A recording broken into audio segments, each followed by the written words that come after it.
Lahat ng company ay lumalaki dahil sa pagre-recruit. Kagaya ng SM, Ayala, mga simbahan, kapulisan, at kung saan-saan pa. So, hindi masama ang salitang recruit.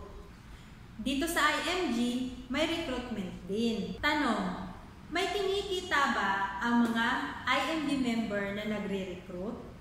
Ang sagot, wala. Dahil hindi naman ito networking company. Wala naman pala kayong kinikita sa pagre-recruit dyan. Bakit pa kayo recruit ng recruit? Dahil sa IMG, meron kaming massive movement of spreading financial literacy to everyone. Yes, kikita ka kahit hindi ka mag-recruit. Dahil dito sa IMG, may choice ka kung anong gusto mong mangyari sa iyo. Maaari kang matuto dito about financial literacy. May iba't ibang workshop sa iba't ibang aspeto ng personal finances. At the same time, pwede mo na rin ma-execute ang lahat ng matututunan mo. Maaari mong maisagawa yung retirement planning mo at lahat ng gusto mong mangyari sa iyong personal finances. Dahil ang IMG ay isang execution platform.